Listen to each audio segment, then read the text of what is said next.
아름다운 세상 아름다운 청춘 구인모 베드로 신윤경 베로니카 인사드립니다. 안녕하세요. 안녕하세요.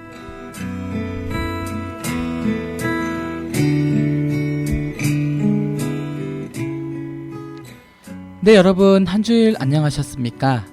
시간이 정말 너무나 빨리 지나가고 있습니다. 네. 어느덧 여름이 왔고요. 그렇죠. 눈 깜빡할 사이에 일주일이 벌써 또 지나가 버렸습니다. 네. 근데 또 한편으로는 또 이제 청취자 여러분과 함께 이렇게 시간을 또 보낼 수 있어서 마음은 또 행복합니다.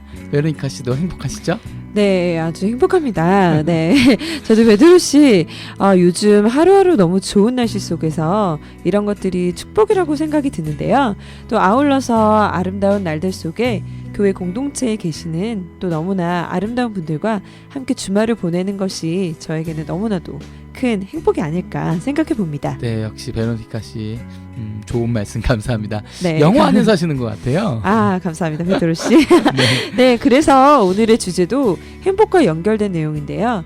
몇 주간 동안 제 주변에 피정을 다녀오신 분들이 많이 있더라고요. 네. 피정을 다녀오면 여행을 다녀온 것보다 더 리프레시 되고 그리고 영혼의 양식들을 가득 채워오잖아요. 그렇죠.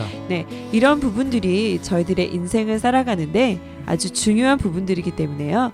저희가 왜 피정이 우리 청년들에게 필요한지를 자세히 알고 또 피정을 가기 전에 준비해야 될 점들을 한번 이야기 나누어 보는 시간을 갖도록 하겠습니다. 네, 정말 요즘에 저도 피정이 아주 많이 필요한 시점이 아닌가 생각을 하고 있었는데요. 네. 참 기대가 또 많이 됩니다. 네, 저도 네, 여러분들도 기대 많이 해주시고요. 저희는 또 잠시 후에 다시 찾아뵙도록 하겠습니다.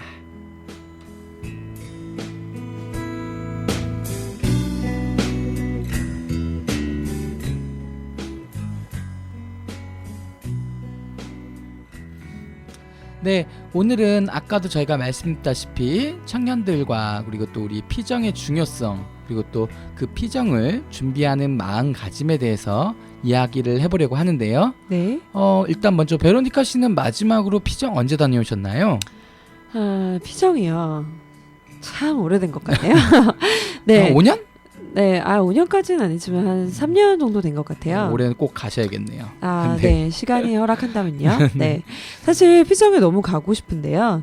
네, 피정이라는 단어만 들어도 사실 저 진짜 설레이고 가고 싶은 마음이 정말 굴뚝 같습니다, 지금. 네, 그 마음을 어느 정도 저도 이해는 할 수 있을 것 같아요. 네. 네, 저도 피정을 생각하면 항상 그 뭐랄까 좀 평화롭고 또 어떤 바쁜 생활 속에서 좀 벗어나서 마음을 좀 깨끗이 씻고 오는 정화하는 어떤 네. 그런 상쾌한 기분이 느껴지는데요. 그쵸. 예, 맨날 피정을 한 달에 한 번씩 갔으면 좋겠어요. 마음 네. 같아서는. 근데 뭐가 이렇게 바쁜지 저 또한 피정을 이렇게 많이 참여하지 못하고 있는 것 같습니다. 네, 베드로 씨는 근데 작년에 꿀을 실려 다녀오셨잖아요. 그렇군요. 그게 벌써 작년인가요? 네, 벌써 네. 이렇게 됐네요. 예, 1년에 뭐 피정 한번 갔던 곳만은 부족한 것 같고요.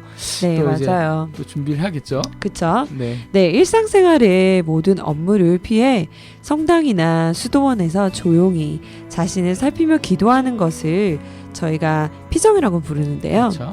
복잡한 세속에서 벗어나 자신의 내면을 들여다볼 수 있는 피정은 현대인들에게는 진정한 휴가의 의미가 있는 것 같아요. 네, 그렇습니다. 네, 아주 좋은 자리잖아요. 그렇죠. 그리고 기회가 될 때마다 많이 갈 수 있었으면 좋겠다는 생각을 많이 하잖아요. 네, 그렇죠. 네, 근데 현실적으로는 미국 생활이 참 바빠요. 그렇습니다. 네, 그래서 이런저런 일로 바쁘고 또 힘든 시간을 지내다 보면 혼자 있고 싶어지고 또 그리고 어떤 때는 자금적인 문제가 생기면 그렇죠. 또 피정을 못 가게 되는 그런 핑계가 계속 생겨서 핑계 아닌 핑계죠. 또 네네네 어떻게 보면. 그렇게 또 못 가게 되잖아요. 네. 네, 이렇게 계속 피정의 기회가 저희들에게 다가와도 또 다음으로 또 미루어지게 되는 것 같아요. 네, 그렇습니다. 그런데 또 막상 또 피정의 기회가 와도 네. 우리가 마음의 준비가 되어 있지 않으면 네. 그 귀중한 시간을 그냥 허비하게 되는 경우가 많은데요. 네, 저희가 어떤 준비가 필요할지 먼저 한번 알아보도록 하겠습니다. 네, 먼저 계획을 잘 세워야 되겠죠. 네, 그렇습니다. 네, 첫 번째로요. 계획 세우기. 몸과 마음의 준비에 대해서 이야기할 건데요. 피정을 하고자 마음을 먹었으면 우선 계획을 세워야 됩니다. 네, 흔히 피정 가기를 원하는 사람들은 몸만 간다고 생각하면 그건 오산이겠죠. 그렇습니다. 영성생활을 진보해 나가고 하느님과의 관계를 기피하기 위한 피정의 목적을 알아야 될 것 같아요. 네. 그러기 위해서는 몸과 마음의 준비를 우선적으로 해야 하는데요. 네. 몸의 준비를 위해서는 옷차림, 귀중품, 돈 등등 사사로운 것에 집착해서는 안 될 것 같아요. 네. 이러한 이들의 피정 참가는 몸과 마음이 따로 행동하는 결과를 낳게 됩니다. 네. 몸의 준비를 위해서는 먼저 자신에게 중요한 것과 사소한 것을 구분지어야 할 줄 알아야 되는 것 같아요. 네. 네, 그 다음에 또 하나 준비해야 될 것은 온전한 마음이겠죠. 네. 네, 일반적으로 피정 참가자들은 피정의 심층적인 목적을 이해하지 못하고 무엇인가를 얻으려고만 하게 되는 것 그렇죠. 같아요. 가서 뭔가를 내가 가져와야 된다. 뭐 네. 그런. 그렇죠. 급격한 사회 변화 속에서 살아가는 현대인들은 doing, 뭔가를 하려고 하는, 네, 즉 무언가를 해야 하는 것에 익숙하기 때문이에요. 그렇군요. 네, 이에 대해서 오성균 신부님이 말씀해 주셨는데요. 피정 중 자신을 온전히 하느님께 맡기지 못하는 참가자들이 많다. 마음이 사회에 찌들어 있는 모습 그 자체로 피정에 참가하기 때문에 피정에서도 사회에서의 삶을 드러나게 된다고 말씀하셨대요. 마음을 그냥 가져왔다는 말처럼 들리네요. 그쵸. 네. 피정을 하기 위해서는 자기가 가지고 있던 그런 복잡한 마음들 그리고 힘들었던 그런 마음들 사회에 찌들었던 그런 마음들을 내려놓고 약간은 비우고 와야 되는데 그렇죠. 그 마음가짐 고대로를 가지고 온다는 것이죠. 네. 네.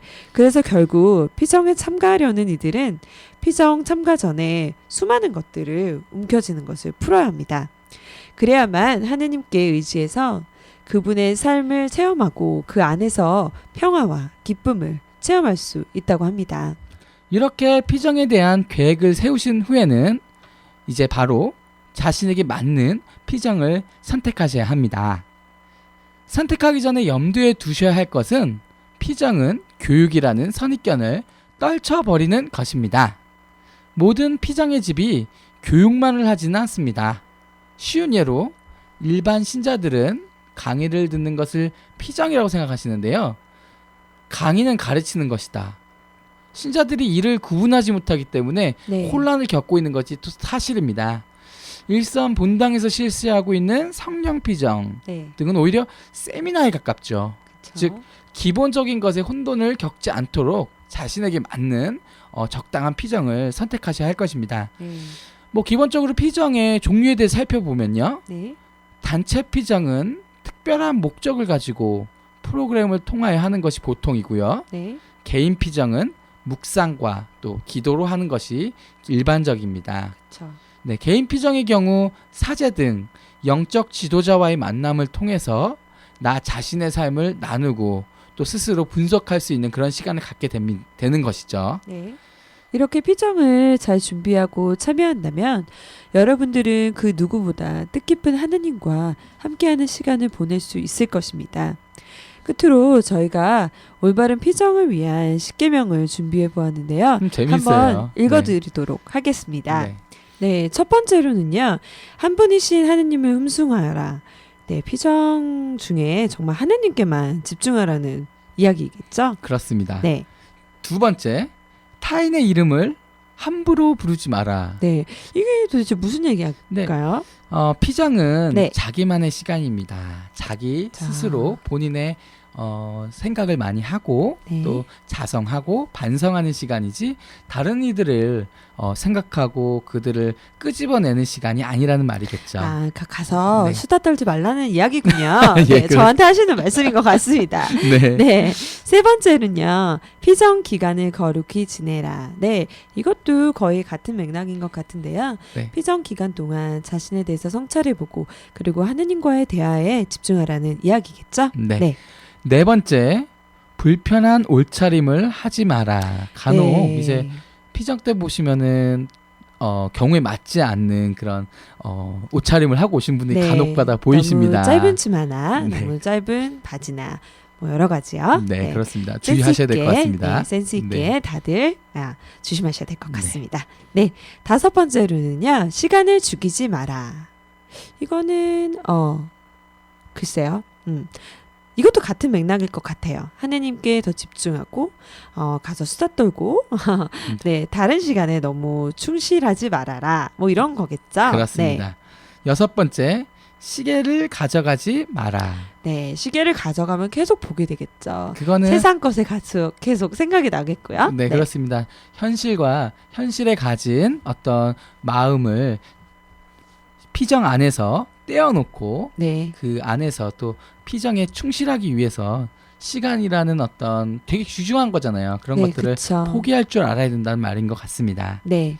일곱 번째로는요, 돈을 가져가지 마라. 돈 쓸 일도 없어요, 사실. 네, 그런데 또 가가지고 또 잊어버리면 마음 아플 것 같습니다. 가져가지 마십시오. 네. 예, 여덟 번째로는요, 뭘 하려고 하지 마라. 이건 뭐 할까요? 뭘 네. 말 그래도 뭘 하려 할 필요가 없습니다. 네, 자신을 비우라는 말씀이시겠죠? 그 시간에 그냥 흡수돼서 동화돼서 네. 그 시간과 함께 자기 자신을 맡기고 그 시간에 흘러가는 대로 그 시간을 보내시면 되겠습니다. 네. 아홉 번째로는요, 남의 피정 행위를 탐내지 마라. 네. 여기까지 가서 남들이 뭘 하는지 생각하는 것보다는 자신에게 집중하면서 자신이 어떻게 살아오고 이 피정을 통해서 사회에 나가서 어떻게 할 것인지에 더 집중을 하시라는 말씀인 것 같습니다. 네. 네. 마지막으로요. 제일 중요한 것 같습니다. 네. 남의 핸드폰을 탐내지 마라. 이러신 분들도 계십니까? 네, 핸드폰은 두고 가셔야 됩니다. 네, 그래야 될 것 같습니다. 예. 네.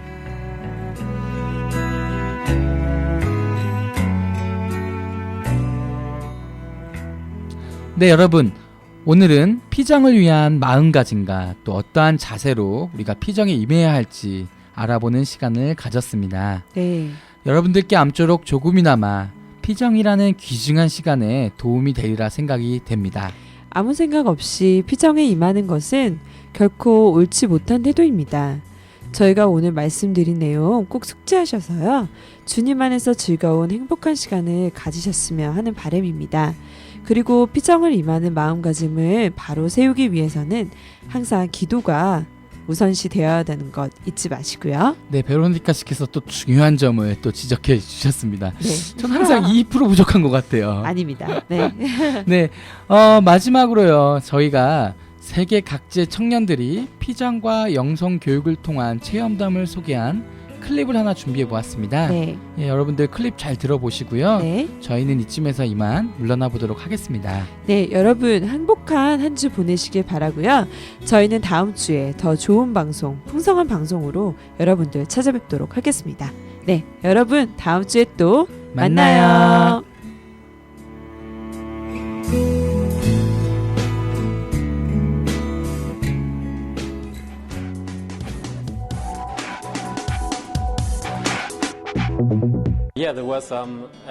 저는 친구들과 함께 영적 교육에 참여하고 있고 그들을 신앙생활 안으로 끌어오려고 노력하고 있습니다. 그리스도께서 저에게 주신 사랑을 남들에게도 돌려드리고 싶기 때문입니다.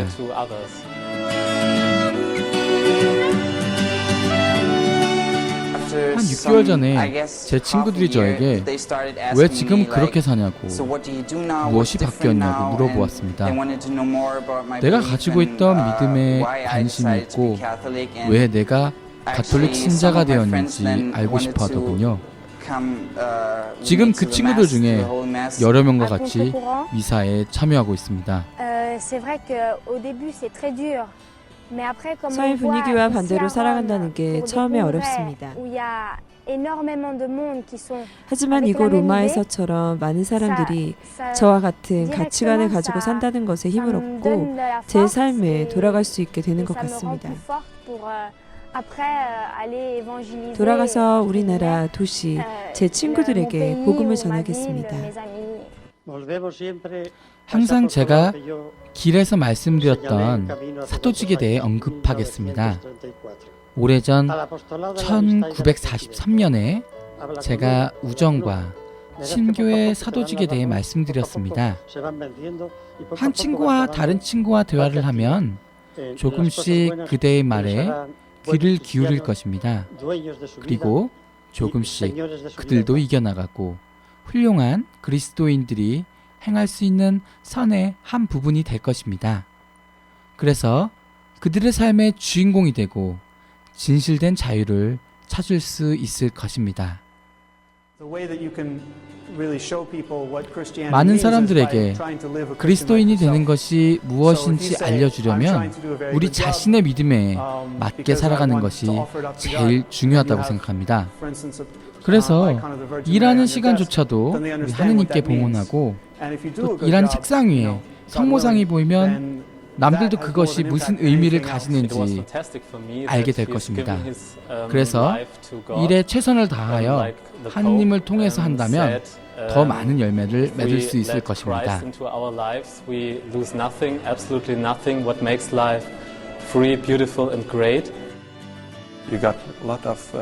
영성 교육을 받으면 친구들이 직업에서 나중에 무슨 일을 하냐고 물어볼 때 성당에 기도하러 간다고 대답을 합니다. 영성 교육과 신자인 친구들의 도움으로 우리나라 스웨덴에도 신자들이 있으니 저희의 믿음의 가치를 발견하게 됩니다. 그러면 제가 남들의 의견을 따르는 것이 아니라 제가 스스로 깨닫고 전하는 것이 됩니다. 그리고 열정을 다하여 전합니다. 믿어야 하고 신앙 안에서 성장해야 합니다. 그리고 작은 것으로 만족하지 마십시오. 모든 것을 주님께 드리십시오. 그렇다면 두려움이 없어집니다. 믿으십시오. 일본인 친구들 중에는 신자가 한 명밖에 없습니다. 학교에는 120명 정도가 있는데 그 중에 신자는 2명밖에 없고요. 하지만 삶의 의미에 대해 친구들과 이야기하고 행복이 무엇인지에 대해 토론해보니 그 중에 한 친구는 아직 신자는 아니지만 믿음을 가지면 삶의 의미를 찾을 수 있을 거라고 하더군요. 너를 보면 믿음이 있어서 행복한 것 같다. 하느님을 믿어서.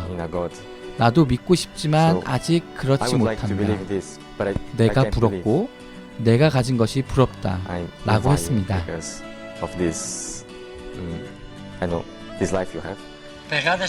여러분들이 가진 열정을 남들에게 전하십시오. 한 번은 저희가 남들의 삶에 들어갈 권리가 있냐고 누가 물어봤습니다. 물론 있습니다. 권리뿐만 아니라 그래야 할 의무가 있습니다. 여러분들의 친구를 도우십시오. 친지들과 이웃들과 동료들을 도우십시오. 기도로부터 시작해서 모범을 보이고 그리고 여러분들이 가지신 친절과 다정함을 나누어 주십시오.